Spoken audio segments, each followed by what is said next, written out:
You're listening ad-free on Amazon Music.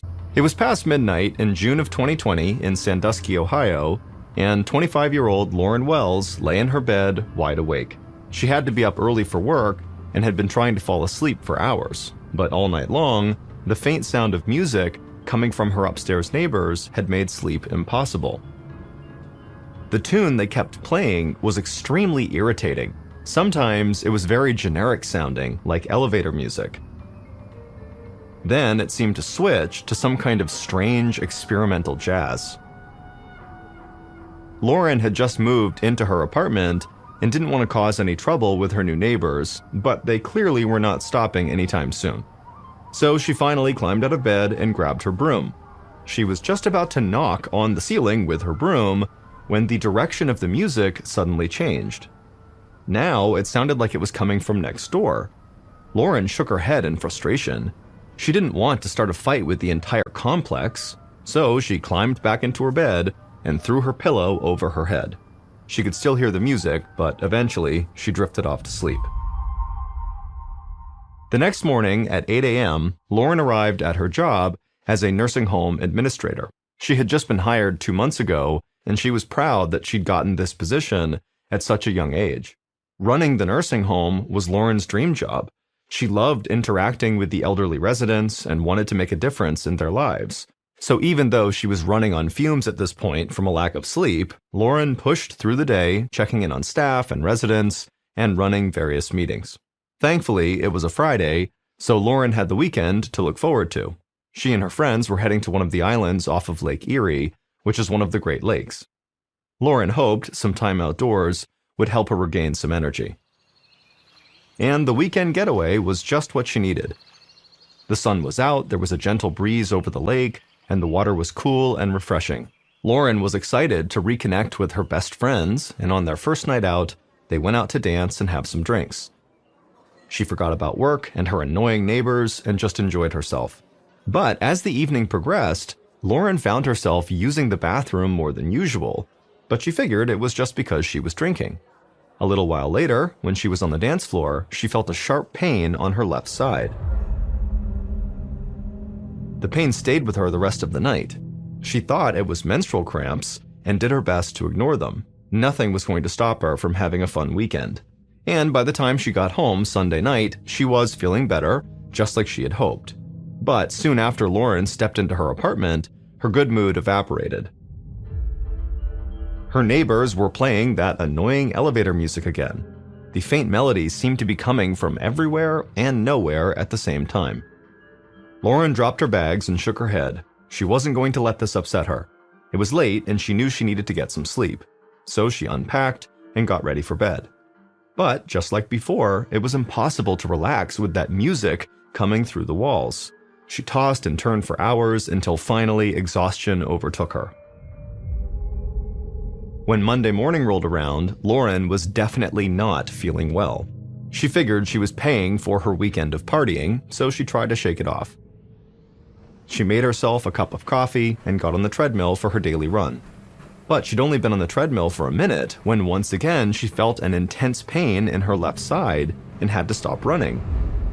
It almost felt like someone was punching her hard, but from the inside. This pain went far beyond menstrual cramps. She figured something else had to be going on. Lauren thought back to everything she did at Lake Erie. She wondered if she had pulled a muscle while she was out swimming. It didn't seem likely, but she couldn't think of anything else that would explain the pain. Lauren had no idea how she was going to get through the day, much less the week, but she didn't want to call in sick. She was still new to her job, and people were counting on her. So she slowly got dressed while wincing in pain and got ready for work. And as she did, she thought to herself, at least her neighbors weren't playing that god-awful music. Once Lauren arrived at work, she did her morning rounds and sat down at her desk to take care of some paperwork. But as hard as she tried, she just couldn't focus. There was something distracting her. It was that weird music she kept hearing in her apartment. It made no sense that the same music would be playing in the nursing home. Lauren looked around just to see if there were any speakers nearby, but there was none. She tried to ignore the disjointed melody, but it was impossible. It seemed like it was coming from everywhere. But then she realized something that made her heart start racing. If there really wasn't any music actually playing right now, that could only mean one thing. The music was only happening in her head. She wondered if she was going crazy, but before she jumped to any conclusions, Lauren thought of someone who might be able to help her. She had a friend who was an audiologist, which is a doctor that specializes in hearing. Lauren called her right away and explained what was going on. She described the strange, repetitive sound and said it was following her everywhere. Lauren's friend listened patiently, then told her that what she was describing sounded upsetting, but it actually wasn't uncommon. She promised that Lauren was not going crazy. She said that sometimes people can hear melodies in everyday noises, like busy traffic or the hum of air conditioners, and just like songs that get stuck in your head, these sounds can do the same thing. Since Lauren was clearly so tired, she was probably more susceptible to hearing these noises. Her friend was sure that once Lauren just got some quality sleep, this weird music she was hearing would go away. Lauren was relieved, but also frustrated. The music was actually the thing keeping her from sleeping in the first place. But she was glad to know that if she could just get some rest, maybe her life would go back to normal. As the week went by, Lauren did her best to stay relaxed, but the music in her head just would not stop, and it continued to make sleep nearly impossible. And so a few days after talking to her friend, Lauren again dragged herself to work, and as she headed down the hall toward her office, she noticed a new odd sensation. Her hands felt like they were covered in a thick layer of dirt, and they felt sticky too, almost as if a glue stick had melted in her palm. She kept scrubbing her hands with soap and hot water, but she couldn't get them to feel clean. Lauren was totally confused. She'd never felt anything like this before. And it wasn't long before that same sensation spread to her feet. Lauren felt like her socks were glued to her toes. At first, it was just a little bit irritating, but then it became totally unbearable. She started going barefoot at work, which helped a little bit. She realized it was weird, but she couldn't stand the thought of putting her shoes and socks back on. Lauren was afraid that there was a connection between her auditory hallucinations and now her hands and feet feeling dirty all the time. But she had no idea what that connection could be. Lauren's instinct was telling her to go see a doctor, but she imagined how ridiculous it would all sound. She hung on to what her friend, the audiologist, had told her about feeling better with some rest. And so Lauren convinced herself that this was the weekend she would finally get some sleep and all these problems would just finally go away. That Saturday night, more than 2 weeks after her strange symptoms had begun, Lauren climbed into bed exhausted. She tried to ignore the strange soundtrack playing in her head, her sticky hands and feet, and the dull pain still in her left side. She pulled the comforter up to her chin, and she tried to meditate, letting the sounds of birds outside her window lull her to sleep. But after a few minutes, Lauren's eyes flew open. She realized that the birds singing outside her window were seagulls. Seagulls live near water, and there was not an ocean or a lake anywhere near her. The seagulls got louder and louder, and finally sounded like they might just fly right into her room at any second. Lauren knew that no amount of rest was going to make them go away, because just like the music, these squawking seagulls were in her head. She couldn't wait any longer. She needed to see a doctor.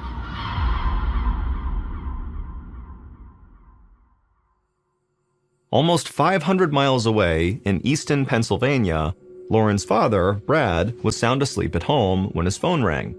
He saw Lauren's name on the caller ID and felt his stomach tighten. She wouldn't be calling so late if something wasn't wrong.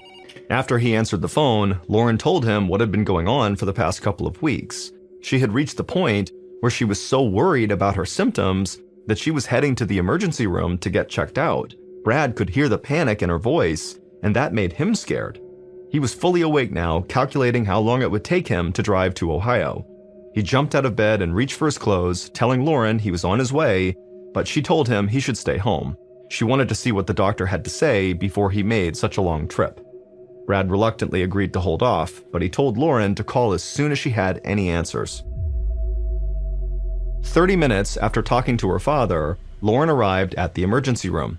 She took a breath and then described her symptoms to the admissions nurse, expecting to get some strange looks. But the nurse just nodded and took some notes. Then Lauren was sent back to see a doctor, who performed an exam and drew her blood. Lauren waited anxiously as they processed her results. And after a little while, the doctor approached Lauren's hospital bed. She searched his face, looking for any sign of concern, but his expression seemed totally relaxed. He told Lauren that her tests were completely normal. He didn't think anything was really wrong with her. As he spoke, he flipped through her chart and asked about her work.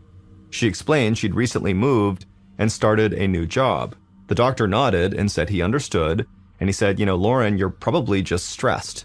And then he prescribed her some anti-anxiety medication, and he gave her an order to see a psychiatrist. Lauren was frustrated with the doctor's diagnosis, but he seemed to be certain there wasn't anything else going on with her. So Lauren left the ER feeling somewhat unsettled, and on the way home, she called her father, Brad. Lauren could always rely on him to be supportive and honest with her. She told him how annoyed she was that all these doctors just assumed she was stressed because of her new job. But she was thriving there and loved the new challenge. It didn't make sense to put the blame solely on stress. Her dad said he totally understood her frustration, but the doctors knew what they were doing. He asked Lauren to at least start taking the anti-anxiety medication. With any luck, they'd let her get some sleep, and then at that point, with a clear head, she could reassess her situation. Lauren was not convinced, but she promised her dad that she would try. Later that week, Lauren drove to work as usual. She'd been taking her anxiety medication, but so far, it really wasn't helping. She still heard all the mysterious music playing everywhere she went, and so she really wasn't getting more than an hour or two of sleep at night. She gulped down some strong black coffee, but nothing could cut through her brain fog. She'd been a zombie at work all week, often losing track of what she was supposed to be doing. Lauren turned into the parking lot, pulled into her parking spot, and then got out of her car, and as she walked towards the building, she left the engine running and her keys in the ignition, and her laptop and purse were still on the passenger seat. Lauren entered the conference room in a daze. She felt like she was moving in slow motion, and she barely registered the team of nurses who were already there for the weekly staff meeting. Lauren sat down at the table and tried to read the agenda, but the words looked like a jumble of hieroglyphics. At some point, Lauren tried to say something, but nothing came out of her mouth. She looked at the faces of her colleagues, who were now staring at her in confusion, and suddenly, Lauren realized she had no idea how she had gotten there or what she was supposed to do. The nurses who were at the meeting with Lauren could tell something was wrong with her. They helped Lauren lie down on a nearby sofa and took her blood pressure, which was extremely high. She could hear another nurse calling 911. Lauren tried not to panic, but the fear was overwhelming. Then her mind went totally blank.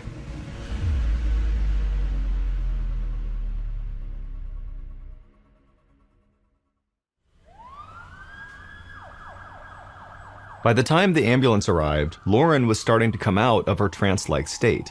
The fog that had been clouding her mind had lifted, and she felt more clear-headed than she had in a long time. She insisted that she did not need to go to the hospital, but the staff wouldn't hear of it. And so, after some gentle coaxing, they convinced Lauren to get in the ambulance. The paramedics took Lauren to a local hospital where doctors ran a series of tests. As she waited for the results, she felt surprisingly calm. She was so relaxed that she began texting her friends to come hang out with her in the hospital. She said she was having a great time.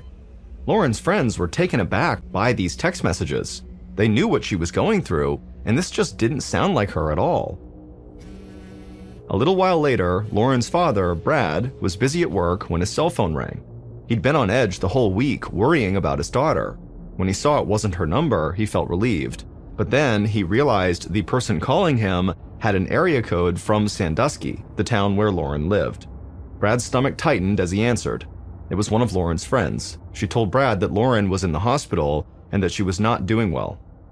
This time, Brad didn't hesitate. He raced home, threw some clothes in a suitcase, and sped off to make the 7-hour drive to Sandusky. Meanwhile, Lauren was waiting at the hospital for more test results. One of her close friends, who had come to the ER, was sitting next to her. When the doctor came back to Lauren, he gave her some good news.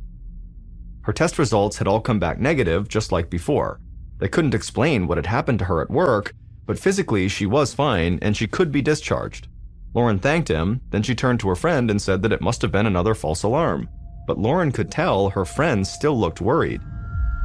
And deep in her heart, Lauren knew she wasn't okay, no matter what these tests said. Her symptoms might have temporarily gone away, but they were going to return, and as she thought about that, she began to feel this terrible dread come over her. Lauren asked the doctor if there was any other alternative to being discharged. The doctor hesitated, and then he said yes, there was, but it was drastic.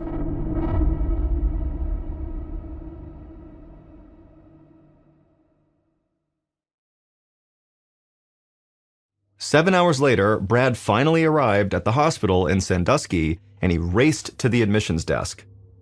Just moments earlier, his daughter had called him with the stunning news that she was admitting herself into the psychiatric ward of the hospital, and so Brad, all he wanted to do was just get to his daughter. Once he entered the patient area, Brad was greeted by a doctor and brought to Lauren's room, but he was only allowed to see her through a shatterproof glass window on her locked door, and what he saw shook him to the core.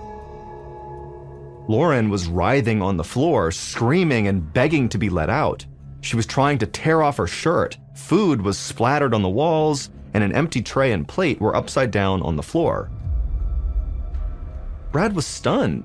Lauren had called him just a couple of hours earlier and seemed fairly clear-headed, and so he didn't understand how her condition could have changed so drastically. The doctor explained that he was giving Lauren medicine to treat schizophrenia, which is a serious mental disorder that causes people to hallucinate and experience delusions. They'd already started on her medication, but it would need time to take effect. Brad shook his head in disbelief. There was no history of mental illness in their family, and Lauren had always been so happy and well-adjusted. The doctor could only shrug. Schizophrenia did have a tendency to run in families, but it also struck out of the blue, usually in young adults anytime between their late teens and early 20s, and Lauren was 25. The diagnosis was terrifying. Brad was desperate to do something to help, but all he could do was wait for Lauren's medication to kick in. It was early in the morning when Brad left the hospital after Lauren had finally calmed down. He checked into a nearby hotel and sank into an exhausted sleep, thinking about his daughter and praying that she would be back to her normal self by the time he woke up. After sleeping for a few hours, Brad returned to the hospital, and when he got there, the nurse gave him a rundown of Lauren's condition. She said Lauren had begged the staff to use their hospital phone, and then when they said yes, she had called friends and relatives repeatedly, forgetting she'd already spoken with them. She'd also become very aggressive with the hospital staff. Brad insisted on going into his daughter's room, so they unlocked her door and he walked in softly, not wanting to scare her. Lauren was sitting on a rumpled bed staring into the distance. Her hair was disheveled and there were dark circles under her eyes. He almost didn't even recognize her. Brad struggled to stay calm as he sat down next to Lauren. He tried to comfort her and asked her if she needed anything, but she didn't respond. The medications she was on didn't seem to be working, but the doctor said it could take a while to kick in. Without anything else to hold on to, Brad clung on to that hope. Over the next few days, Brad anxiously waited for Lauren to improve as doctors tried different combinations of medications. But on the fifth night after Lauren was admitted to the psych ward, things got even worse. Brad had gone back to his hotel, and in a routine that had become too familiar, a phone call startled him awake. It was someone from the hospital. Lauren had experienced a massive seizure and was being transferred to the ICU for further testing. Brad ran to his car, and by the time he arrived at the ICU, Lauren was heavily sedated. He flagged down a doctor in the hall and bombarded her with questions, but it was clear that the doctor was just as much in the dark as he was. All she knew was that Lauren was in critical condition, and they were trying to figure out what was wrong. Afterward, in the waiting room, Brad called friends and family to update them. He tried to piece together everything that had happened to her in the last several weeks, hunting for any clues that might explain her illness, but all he had was a long list of strange symptoms and events. Brad didn't know what to do, but he was desperate for answers, and so he began mentally going through his list of friends who might have some perspective that could be useful right now about Lauren. And as he did this, one name came up that he and Lauren both had in common: Ken Zemanek.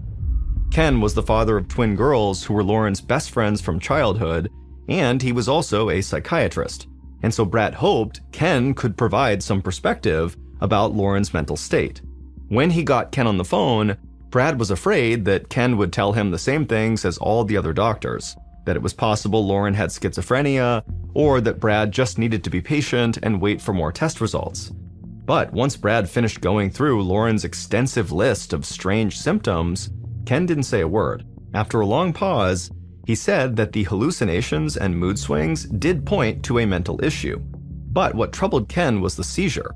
Schizophrenia couldn't have caused that to happen. Ken paused again, and then told Brad he did have another thought, one that could potentially explain everything that had been happening to Lauren. He described it as a, quote, rare bird, or extremely rare condition. He suggested that Brad ask Lauren's doctors to test her for this rare condition. Brad listened intently. It was a long shot, but it was all he had. After Brad hung up with Ken, Brad Googled anything he could find about this rare disease Ken had mentioned. And the more he read about it, the more convinced he became that it was what was happening to Lauren. Brad headed straight to the nurse's station and asked to speak with one of Lauren's doctors right away.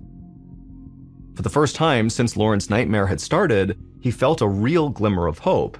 The on-duty doctor arrived, and Brad told him about his conversation with Ken Zemanek, but the doctor was hesitant to test for it right away. The condition Brad described was incredibly unusual, and they needed to test for more common conditions first. Brad immediately tried speaking with another one of Lauren's doctors to see if maybe they would test for it, but that doctor said the same thing. They were going to test for common things first, and this doctor would say that in their entire career, they had never seen a patient with something that rare before.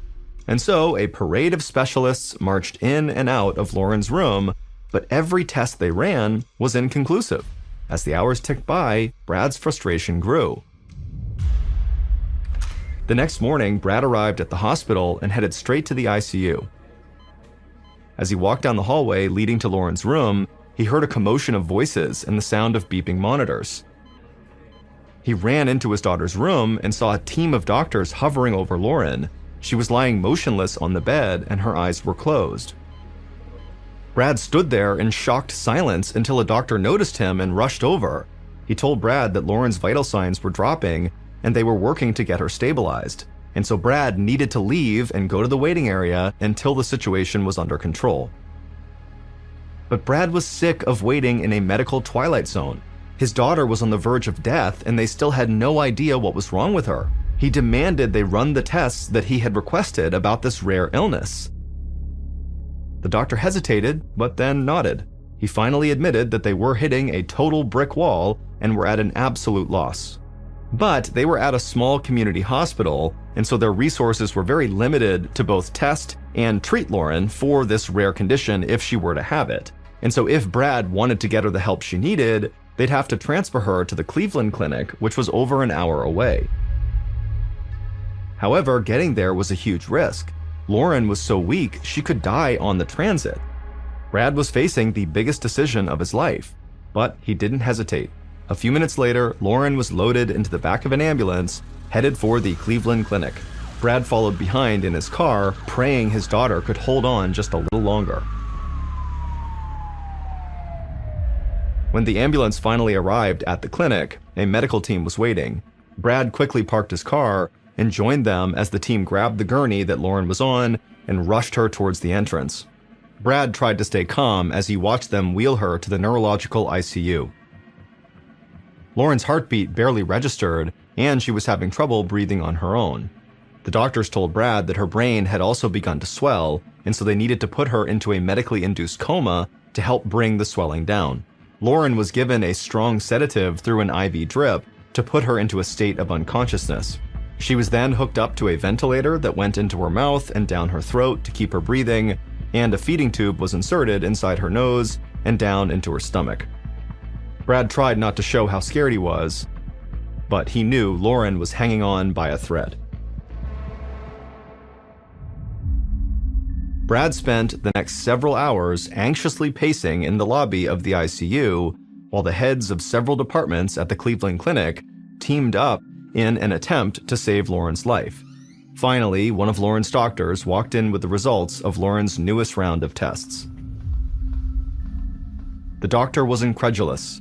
Brad and his good friend, Ken Zemanek, had been right. Lauren was sick with something that was so unheard of, most doctors would never think to even test for it. She had a disease called anti-NMDAR encephalitis. Anti-NMDAR is extremely rare, affecting only 1 out of 1.5 million people per year. It had only been identified 13 years earlier in 2007. The disease causes severe inflammation of the brain, which then results in hallucinations and a total psychotic breakdown. This explained almost all of Lauren's symptoms, like hearing the strange music and the seagulls and the sticky feelings on her hands and feet. But it turned out that NMDAR by itself wasn't what caused Lauren to get so sick. The doctor explained that the disease usually signified a deeper, even rarer underlying condition, which would have caused Lauren's other symptoms, like the pain in her side and the frequent need to urinate. Those symptoms were caused by a tumor in her ovary called a teratoma. Teratomas usually strike young women. This kind of tumor is made up of tissue from other parts of the body, like hair, muscle, nerve, organ, or bone. Normally, when the immune system recognizes a tumor in the body, it creates antibodies to try and kill it off. However, the specific type of antibodies formed from a teratoma can end up targeting more than just the tumor. They can also attack the brain and cause anti-NMDAR. In trying to defend her body against this tumor, Lauren's brain had accidentally attacked itself. Brad nearly collapsed from relief. They had a clear-cut answer for what Lauren was up against. It meant they weren't working in the dark. Now they just needed to get the tumor out. A surgeon removed the teratoma the next morning. It was 13 centimeters long, so more than 5 inches long. And unfortunately, it was malignant, which meant Lauren needed chemotherapy in order to fully recover. For the next 2 weeks, Lauren stayed in a medically induced coma. Once she was finally awakened, she couldn't remember anything that had happened to her. She had to relearn how to walk and how to talk, but day by day she got stronger and was finally well enough to go home. 6 months later, Lauren got the news they'd all been hoping for. She was now officially cancer-free. After a full recovery, she went on to graduate from school and earned an advanced degree. Then, in April of 2022, she took a new job as executive director of a senior living facility. She never heard phantom elevator music or seagulls again.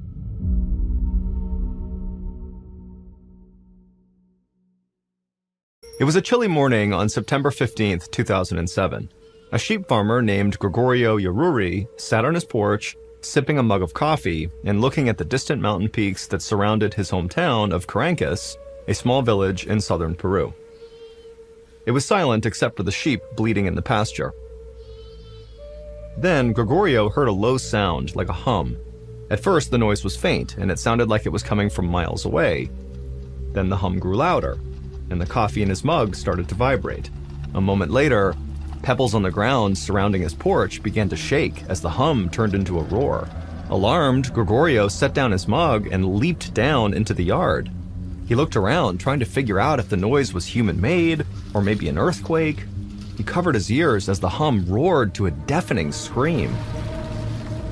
Then he spotted something small and orange streaking through the sky.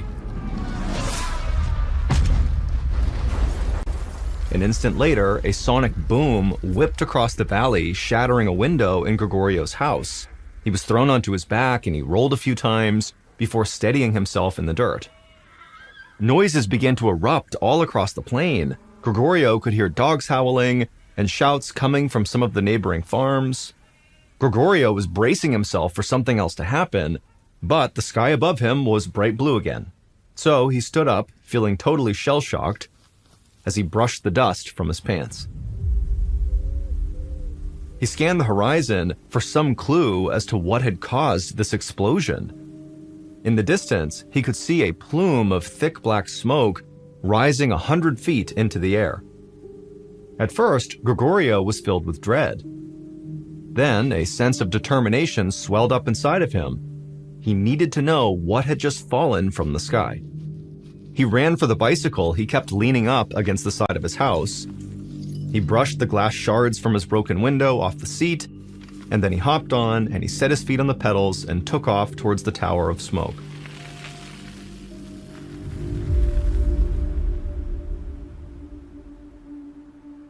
As Gregorio neared the site of impact, the smell of rotten eggs stung the inside of his nostrils. He pulled over just long enough to grab his bandana out of his back pocket and tie it around his face to block the smell. About 100 feet from the tower of smoke, he noticed red dust covering the ground. The closer he got, the thicker the blanket of dust seemed to be. When he finally reached the base of the smoke plume, he rubbed the dust with his feet. It appeared to be clay that had been kicked up by the crash. The smoke was so thick, he still couldn't tell what had impacted the ground. But whatever it was, it had created what appeared to be a huge crater in the ground. The column of smoke was emerging from a hole about 50 feet across. It really looked like someone had just detonated a bomb there. A few minutes later, the smoke started thinning out, and Gregorio could finally see into this crater. He walked up to the edge, and his eyes widened from a combination of fear and wonder. The crater was filled with a dark green liquid. The liquid had a consistency somewhere between maybe water and sludge, and it was bubbling as if it was simmering. Gregorio pinched his nose through the bandana. The egg smell coming off of this crater was so strong that he felt sick to his stomach. He walked around the perimeter of the crater, kicking at the shards of clay and jagged rock that littered the ground. It looked like someone had smashed a huge vase to pieces. Gregorio scanned the horizon. It seemed like he was the only person who'd come to investigate this plume of smoke. He figured the neighboring farmers must be worried that whatever crashed into the ground was a bad omen. A lot of his neighbors still believed in ancient spirits. But after a while, it struck Gregorio as kind of odd that not even an emergency vehicle had come out to survey the scene. Something had just shot out of the sky and smashed into the earth. It felt like that was the kind of thing police would want to know about. But Gregorio knew help would not be coming from his village. Only about 250 people lived in Caracas, so it didn't have its own police force. The authorities were located in the nearby town of Desaguadero, which was about 7 miles up the road. Gregorio wasn't sure if the folks in Desaguadero would be able to see the smoke plume from there. If they couldn't, he worried that the authorities might not even know this happened. Gregorio jumped back on his bicycle and pedaled to the house of a neighbor who owned a motorcycle that Gregorio knew he'd be able to borrow. It was going to be up to him to raise the alarm, and he had to get out there fast.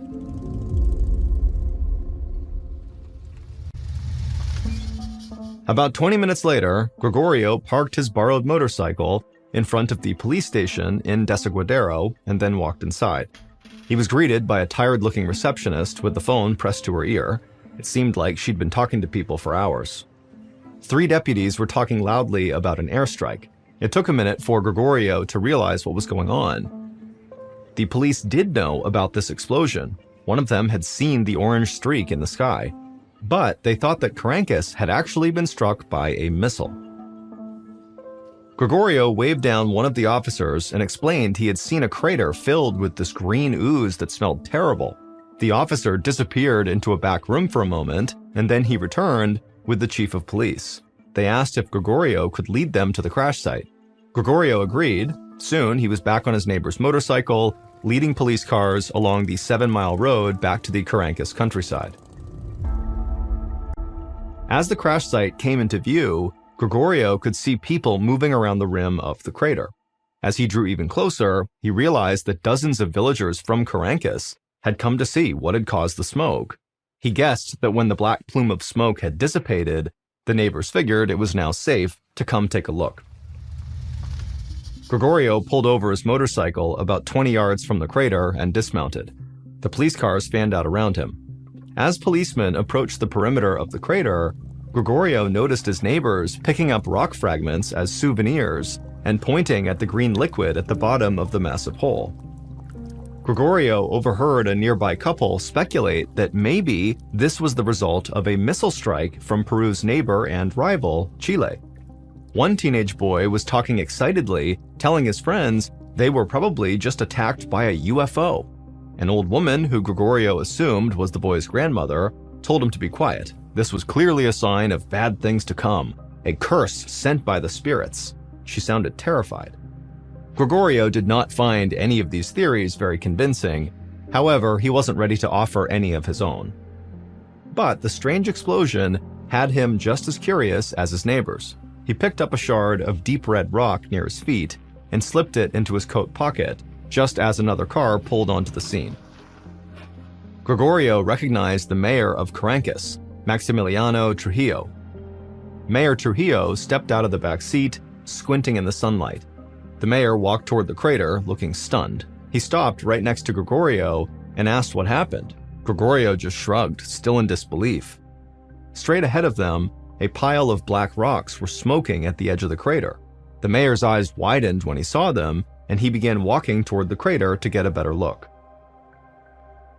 By late afternoon, hundreds of people had gathered at the crash site. Gregorio stood near the front of the crowd, hoping that if he stuck around long enough, the police might announce what had caused this explosion. As the sun started to set, the smell of rotten eggs returned. It was faint, but pungent. Gregorio's eyes began to water. He pulled his bandana back up over his face, but that didn't work anymore. The smell was giving him a headache.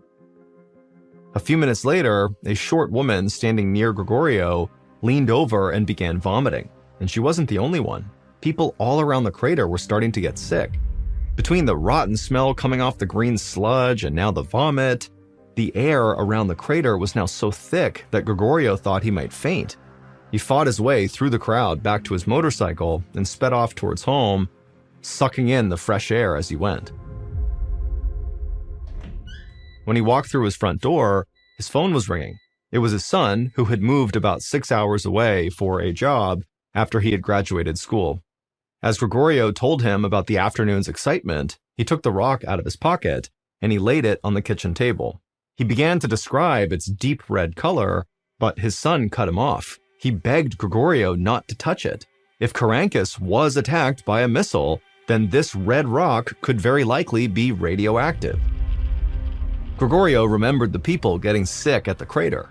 He felt a surge of anxiety, and he covered the rock with a dish towel. If his son was right, half the town was now vulnerable, and Gregorio spent more time at the crater than anyone else. Panicked, he hung up on his son and ran outside to hose himself off. He didn't know how much it would help, but he had to do something. He spent the rest of the evening feeling totally anxious, until finally he managed to fall asleep.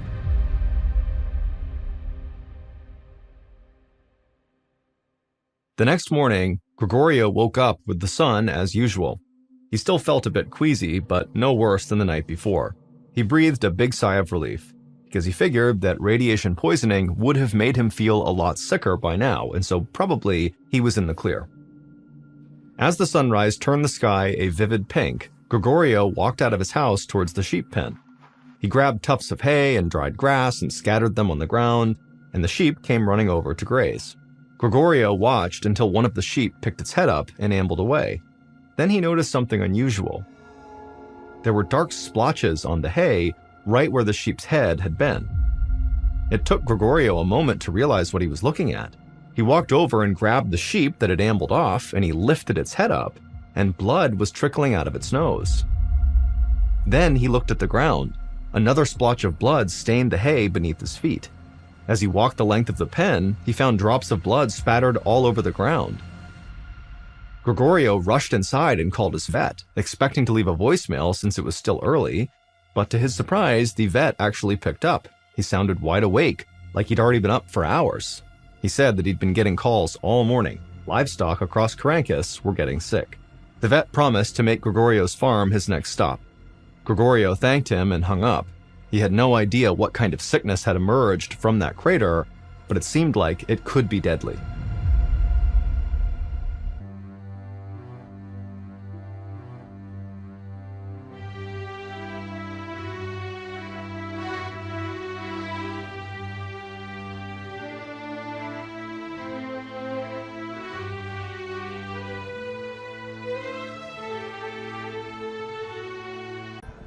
A few days after the crash, Mayor Trujillo walked between rooms at a health clinic. Every exam table had been turned into a makeshift hospital bed. More than 200 people who visited the crash site had flooded the hospital in Desaguadero. They were all sick with migraine headaches, and they were vomiting. The hospital got so overwhelmed with patients, they diverted people to smaller health clinics throughout the city, which were now acting as satellite operations. Mayor Trujillo had called the Red Cross to help administer care in these satellite clinics, but now even the clinics were completely full. The smell inside the packed clinic was terrible. People were retching and crying. To the mayor, it felt like he was walking through a war zone. Thankfully, he'd received confirmation that morning from the authorities in Lima, the capital of Peru, that Caracas had not been attacked by a missile. In fact, scientists said that the crater had been caused by a meteorite. Mayor Trujillo was relieved that they were not under attack, but a mystery remained. Nobody knew why people were now getting sick. Meteorites had never been known to have that kind of effect. Specialists were flying out from Lima to investigate further. Mayor Trujillo moved through the crowd of patients in the waiting room, trying his best to reassure them. He stopped by a Red Cross doctor who was tending to a small elderly woman on a folding chair. The mayor greeted the old woman and then thanked the doctor for traveling all this way to Desaguadero. The doctor stood upright, looking tired but hopeful. He explained that all the patients' blood work was coming back normal. He didn't know why they were sick, but judging from their symptoms, he said everyone should make a full recovery in a few days. Trujillo smiled with relief, but the old woman hissed and called the doctor a liar. Many of the patients around her nodded in agreement, eyeing the doctor like he was in on some big conspiracy. He heard them muttering about evil spirits causing this disaster. Trujillo knew that many villagers believed the meteorite was a curse from the ancient spirits, and because of that, many had refused to listen to the Red Cross doctors and aid workers. To Trujillo, this was the problem with people of the Caracas region. Outsiders never came to the area, so many of the villagers didn't trust them. Trujillo knew that Caracas was not cursed. He just needed to find a way to get his people to listen. Then an idea struck. Maybe he could get them to believe the science with the help of someone who could appease the spirits. Trujillo left the health clinic, climbed into his car, and drove the 7 miles to Caracas. The small village, nestled in the shadows of snow-capped mountains, was eerily quiet and deserted. As the mayor slowly drove through the narrow and winding streets, he could see people peering out their windows. Normally, they'd come outside to wave hello, but now it seemed like they were terrified of leaving their homes. A few minutes later, Trujillo pulled up to a small adobe house with a thatched roof. It belonged to the local shaman, a man the mayor had long respected for his wisdom. Everybody in town trusted the shaman, and Trujillo hoped he could bring some calm to the community. Trujillo stepped out of his car, and he was pleased to see that the shaman came out of his house to greet him. Trujillo explained the situation to the shaman, and the shaman nodded thoughtfully, and he agreed that the meteorite was not a curse, although it had disrupted balance in the land. And so he said he was happy to do his part to restore the natural order of things. Trujillo smiled and shook the shaman's hand. He promised he'd be in touch soon, and then Mayor Trujillo headed back to his car. With the shaman's help, he was sure he could get the townspeople to listen to him and restore order in the town. Meanwhile, thousands of miles away in Montreal, Canada, a professor named Peter Schultz was standing in line at a coffee shop scrolling through the news app on his phone.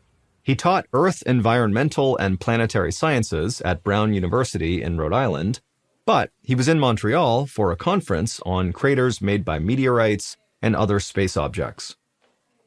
He was fascinated by the articles about the meteorite strike in southern Peru, and not just because he found meteorites in general interesting. This one stuck out because it made no sense. The reports said that Caracas was struck by a chondrite meteorite, the most common type of meteorite, but also the most fragile. A chondrite meteorite is a type of rock that comes from asteroids. They're made up of small grains of minerals that have not been melted or changed much since they formed billions of years ago. Chondrites are so porous that they crack and burn up in Earth's atmosphere before they can hit the ground. To Peter, it seemed impossible that one of these chondrite meteorites could hit the Earth with enough force to create this massive crater. Stranger still, he had read that more than 200 people who visited the crash site had ended up in the hospital. Meteorites should not be making people sick. Peter thought there had to be more to the story than met the eye. Peter turned his phone to silent and spent the rest of the afternoon in back-to-back lectures at his conference. He finally left around dusk. As he walked to dinner, he noticed his voicemail was full of inquiries from different reporters and news outlets, hoping for a comment from him on how a meteorite could cause such a widespread sickness. But Peter had to tell these reporters the truth. He did not have answers, but he wanted to get them, and the only way to do it was to head to Peru and see the crater for himself. A few days later, Mayor Trujillo stood in the very crowded community center in Desaguadero. He had needed a huge space to hold this town hall meeting, and Caracas didn't really have a building that could accommodate this size crowd. Even this community center was packed with almost every single person from Caracas in attendance. The mayor shivered, but not because he was cold. He knew that the government scientists had discovered something that would have a profound impact on everyone in this area, and not just for those who had gotten sick at the crater. As Trujillo stood there waiting, he spotted Gregorio Ururi sitting in the back. He was grateful to him for his role in alerting the authorities, and was happy to see that Gregorio looked healthy. In fact, most of the locals who'd gotten sick were starting to feel better. But Trujillo knew if they didn't listen to the scientists, then things could get worse again. Trujillo had invited two guests to this meeting. One was the local shaman, and the other was a geologist named Luisa Macedo. She was one of the scientists flown in by the government. The mayor made his way to the front of the crowd and called for silence. He had to choose his words carefully to avoid panicking those who believed that Caracas was actually cursed. He cleared his throat and announced that, yes, something had fallen from the sky, but it had been a meteorite from outer space. Before anyone could argue with him, he called the shaman over to join him and asked if he could prepare a sacrifice. It needed to be something that would appease the spirits in case they were the ones who sent the meteorite crashing to Earth. The shaman nodded. He told the crowd that they had rightfully sensed that the meteorite had unbalanced the land, but he reassured them that the correct sacrifice would help appease any unhappy spirits. He promised he would sacrifice a llama fetus at the crater as soon as possible, which should be enough to restore harmony to the area. Several of the older women present smiled, but Mayor Trujillo was still tense. Now came the hard part, getting them to accept the scientists' findings without panicking. He introduced Luisa, the government geologist. The hall erupted in whispers. Trujillo told the villagers to calm down, that Luisa was from southern Peru just like they were. That's why he'd asked her to speak. Everyone seemed to accept this, since a regional scientist seemed a little more trustworthy. The crowd settled down a bit, and then Luisa smiled and she held up a large cardboard chart she'd made showing data on the local water table. Trujillo held his breath, worried she was making things more complicated. Instead, the crowd pushed in to get a better look at what she had. Luisa explained that she and her team weren't totally sure what was making so many people and livestock sick, but they had a strong theory. The day that she and her team had arrived in town, they'd gone to the crash site and collected samples from different parts of the area. They also tested the groundwater at the bottom of the crater. Mayor Trujillo saw Luisa hesitate for a moment and then continue. She said that her team found that the water contained dangerous levels of arsenic, a deadly poison. The crowd erupted in murmurs of alarm. As Trujillo looked around the room, he wasn't surprised by everyone's reaction. When he first heard Luisa's theory, he'd been stunned too, but he needed the crowd to listen. Their lives depended on what Luisa had to say. Trujillo raised his hands and called for order, and after a few seconds, the townspeople did quiet down, and he told them to continue to listen to Luisa. Luisa nodded, and then explained that when the meteorite hit Caracas, the shockwave caused the groundwater to heat up and vaporize. This caused the air to fill with a fine mist of arsenic vapor. Everyone who had gone to see the crater got sick because they had inhaled that vapor. After hearing what she had to say, the crowd became agitated again and started shouting questions. Mayor Trujillo saw Gregorio in the back, trying to be heard, and so Trujillo demanded everyone be quiet, and he pointed at Gregorio and asked him to speak. Gregorio, the sheep farmer, stood up and politely asked Luisa if that meant their drinking water was contaminated too. Luisa stayed silent for a moment. Trujillo could tell she was carefully thinking about what to say next. Finally, she nodded and said that although they did need to do more testing, it was very likely. In fact, most likely, their water supply had been contaminated for years, making the people less healthy and more vulnerable to deadly diseases like cancer, heart disease, and diabetes. And so until they knew for sure, Luisa advised the crowd to just drink bottled water. Gregorio was alarmed by what he heard, but he thanked her and sat down. Everyone else seemed totally stunned into silence by Luisa's explanation. First the meteor hit, making people sick. Now they learned their water was contaminated all along. Trujillo knew it was frightening, but at least they knew what they were dealing with. After answering more questions, Luisa wrapped up her remarks and walked off the stage. But as she headed toward him, Mayor Trujillo noticed that the scientist looked anxious. He pulled her aside and asked if everything was okay. Luisa shook her head and told him that something still didn't make sense. She was confident that the sickness had been caused by arsenic gas from the meteorite impact, but she had not actually proven that. No scientists had detected arsenic in the air around the crater. That was a theory. In fact, she didn't understand how the meteorite could have gotten hot enough to create this toxic arsenic vapor. Luisa explained that meteorites are usually freezing when they impact Earth, even though they may look like they're on fire. That's because space is extremely cold, with an average temperature of negative 454 degrees Fahrenheit. The friction caused by entering Earth's atmosphere would have heated it up a little bit, but not enough to boil water and turn it into a mist. Mayor Trujillo frowned. He now realized that even Luisa wasn't sure that her arsenic theory was right. And if she was wrong, then something else had made his people sick. Trujillo was troubled. But he had a more immediate challenge, making sure the local drinking water was safe. It was up to the scientists to figure out whether arsenic vapor or something else had caused the mass sickness. Until they figured it out, Trujillo knew he would not sleep well.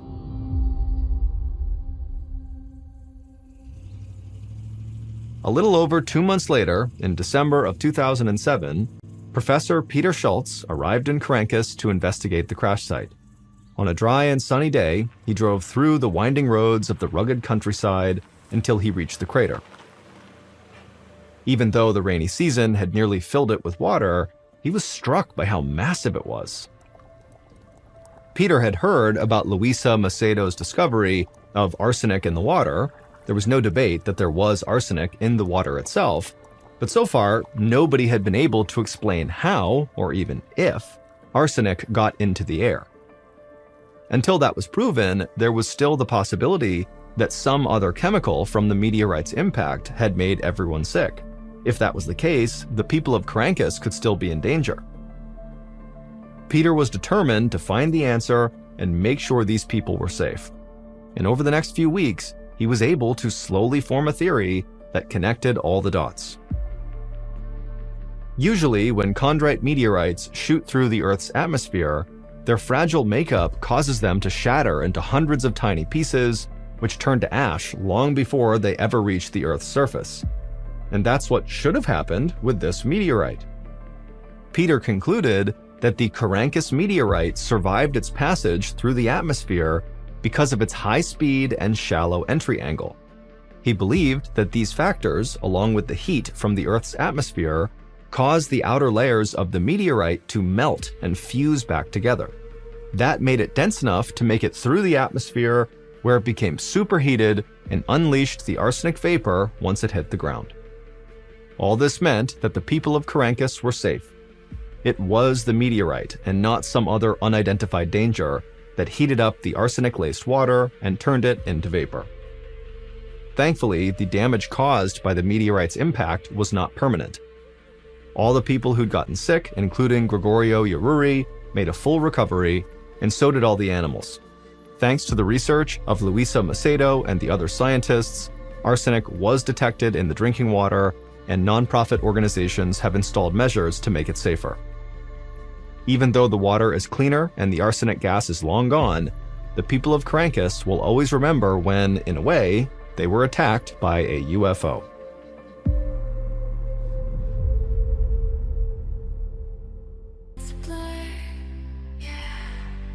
Lost in the neon maze, searching for a cure. For what? For the emptiness inside, feeling bittersweet. Yeah. Tonight I chase the rhythm, dancing on my feet. Voices echo in the night, a symphony of dreams. Yeah. Strangers turn to friends beneath the laser beams. Yeah. The world fades out of focus, worries disappear. Yeah. Just the beat remains, a feeling crystal clear. Electric adrenaline pumping through my veins. Yeah. This feeling so alive, breaking free from the chains. Yeah. We're lost in the moment, caught in a digital time. Yeah. EU symphony, we're hearts.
From Ballin Studios and Wondery, this is MrBallen's Medical Mysteries, hosted by me, Mr. Ballen. A quick note about our stories: we use aliases sometimes because we don't know the names of the real people in the story, and also, in most cases, we can't know exactly what was said, but everything is based on a lot of research. And a reminder, the content in this episode is not intended to be a substitute for professional medical advice, diagnosis, or treatment. This episode was written by Aaron Land. Our editor is Heather Dundas. Sound design is by Matthew Chilelli. Coordinating producer is Sophia Martins. Our senior producer is Alex Benedon. Our associate producers and researchers are Sarah Vitak and Tasia Palakonda. Fact-checking was done by Sheila Patterson. For Ballin Studios, our head of production is Zach Levitt. Script editing is by Scott Allen and Evan Allen. Our coordinating producer is Matub Zaire. Executive producers are myself, Mr. Ballen, and Nick Witters. For Wondery, our head of sound is Marcelino Villapando. Senior producers are Loredana Palavoda and Dave Schilling. Senior managing producer is Ryan Lohr. Our executive producers are